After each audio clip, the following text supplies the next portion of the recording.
তাহলে আমাদের হাফ অ্যাডারে আমরা বললাম যে সমবায় সার্কিট দুইটি বাইনারি বিটকে যোগ করবে, যোগ করে কি করবে, যোগফল এবং ক্যারি নির্ণয় করবে। আর এই যোগফল এবং ক্যারি বোঝানোর জন্য আমরা হচ্ছে এটার সিম্বল হিসেবে এস এবং সি ব্যবহার করব। ফুল ম্যাথে হাফ অ্যাডার ফুল অ্যাডারের সকল ক্ষেত্রে আমরা যোগফল বোঝানোর সময় সবসময় এস এবং ক্যারি বোঝানোর সময় সবসময় সি ব্যবহার করব। লক্ষ্য করো আমাদের যে হাফ অ্যাডার আছে, এই হাফ অ্যাডারের আমরা ব্লক ডায়াগ্রাম ইতিমধ্যে দেখে ফেলেছি যে হাফ অ্যাডারের ক্ষেত্রে আমাদের দুইটা ইনপুট থাকবে এবং সে কি করবে, এই দুইটা ইনপুটকে যোগ করে, এই দুটো ইনপুট কি হবে, দুইটা বিট হবে, দুইটা বাইনারি বিট যোগ করে সাম এবং ক্যারি নির্ণয় করবে। তুমি প্রশ্নে এটা পাবো। এখন আমাদের কাজ হবে যে এই হাফ অ্যাডারের যে লজিক সার্কিট আছে সেটা তৈরি করা এবং এখান থেকে যে লজিক ফাংশন বা সমীকরণটা নির্ণয় করা। তাহলে আমরা প্রথমে যদি এটা সত্যক সারণীটা দেখি যে হাফ অ্যাডার ফুল অ্যাডারের সত্যক সারণীটা কেমন। তাহলে লক্ষ্য করো আমাদের যে হাফ অ্যাডার ফুল অ্যাডারের যে সত্যক সারণী আছে, দেখো আমাদের হচ্ছে ইনপুট দুইটা, ঠিক আছে। ইনপুট দুইটা হওয়ার কারণে আমাদের যে ঘর আছে, ঘর কয়টা হবে বলো তো, যদি ইনপুট দুইটা হয়।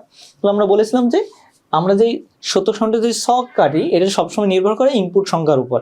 তো দেখো এখানে ইনপুট দুইটা, তাহলে 2 এর পর তুমি 2 দিবা। আমরা বলেছিলাম 2 এর পাওয়ার n দিয়ে আমরা সত্যক সারণীতে রো এর সংখ্যাটা নির্ণয় করতে পারি। তাহলে আমরা যদি 2 এর পাওয়ার n এর জায়গায় 2 বসাই তাহলে কত হয়, 4 + 2। তাহলে আমাদের টোটালে 6টা রো কাটতে হবে। তাহলে আমাদের ইনপুটও দুইটা, আউটপুটও দুইটা। লক্ষ্য করো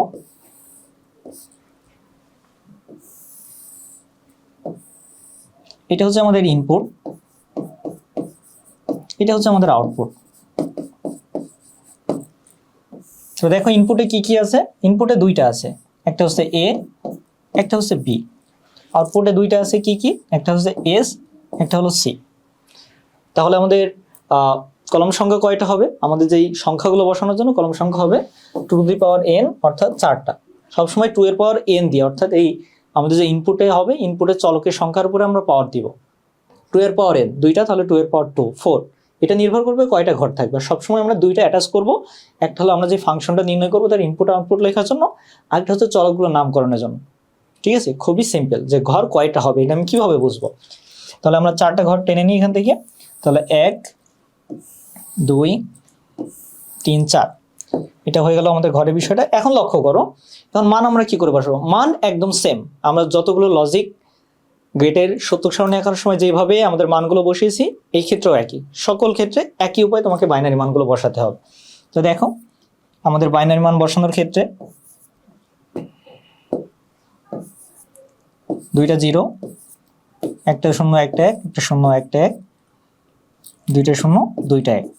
তাহলে আমরা কি বলেছি, হাফ অ্যাডার কি করে, তার যে ইনপুট আছে, যে ইনপুটে যে দুইটা বিট থাকে সেই দুইটা বিটকে যোগ করে সাম এবং ক্যারি নির্ণয় করে। তাহলে 0 এবং 0 যদি আমরা বাইনারি যোগ করি, দেখো এটা কিন্তু অ্যাডার কি করে, বাইনারি বিটকে যোগ করে। এখন আর আমরা বুলিয়ান অ্যালজেব্রা যোগ করছি না, আমরা বাইনারি যোগ করছি। যখনই অ্যাডার শব্দটা দেখবা তখনই তোমাকে বুলিয়ান অ্যালজেব্রা থেকে বের হয়ে তোমাকে বাইনারিতে চলে আসতে হবে। দেখো 0 আর 0 যোগ করলে কি হয়, 0 হয়। তাহলে এটার ক্যারি আছে, এটার ক্যারি নাই, ক্যারিও 0। এবার 0 আর 1 যোগ করো, 0 আর 1 যোগ করলে আমরা একই পাই, এর কোনো ক্যারি আছে নাই। 1 আর 0 যোগ করো, একইভাবে আমরা যোগফল 1 পাবো, ক্যারি 0।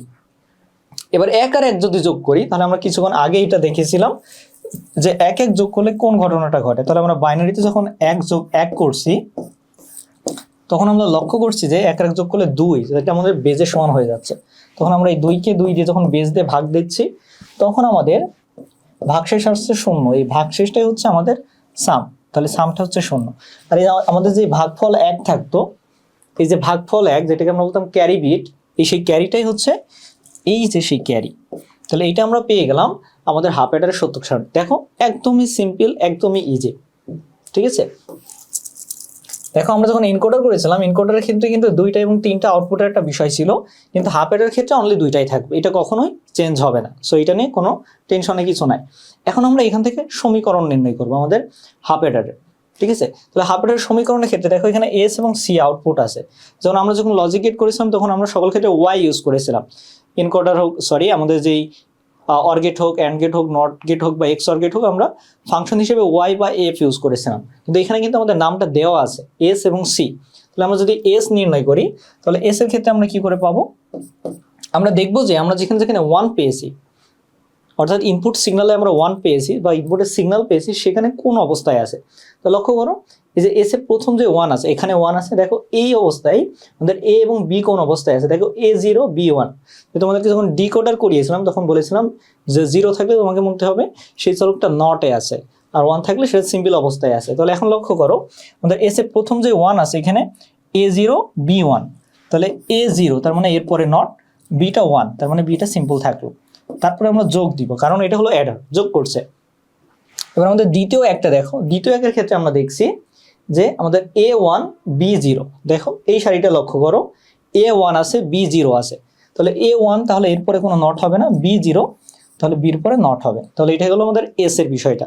এরপরে যদি আমরা সি এ আসি, এখন সি এ লক্ষ্য করো, সি আমরা দেখছি যে এখানে আমাদের শেষে একটা 1 আছে শুধু, আর শেষে যখন 1 আছে, যেখানে আমরা 1টা পেয়েছি সেখানে এ এবং বি কোন অবস্থায় আছে, A1 B1, তাহলে এ বি দুইটাই সিম্পল ভাবে বসবে, কোনটার পরে নট পড়বে না।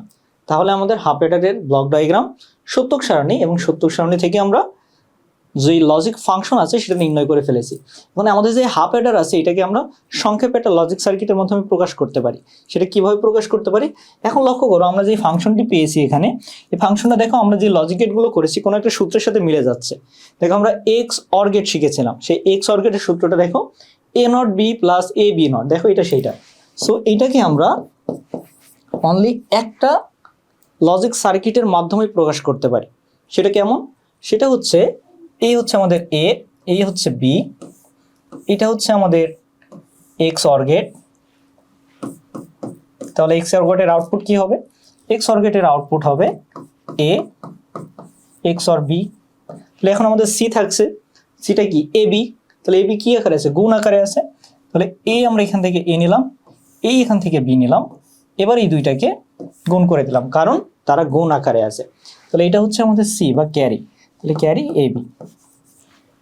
তো তোমাদের প্রশ্নে যদি এই ব্লক ডায়াগ্রামটা দিয়ে বলে উদ্দীপকে উল্লেখিত ফিগারটি ব্যাখ্যা করো, বা উদ্দীপকে উল্লেখিত ফিগার সম্পর্কে লেখো, বা উদ্দীপকে উল্লেখিত বর্তনী সম্পর্কে লেখো, তোমাকে যেটা করতে হবে প্রথমে হাফ অ্যাডারের সংজ্ঞা লিখতে হবে, সত্যক সারণী নির্ণয় করতে হবে, ফাংশন নির্ণয় করতে হবে, এবং সেটার লজিক সার্কিটটা এগিয়ে দিতে হবে।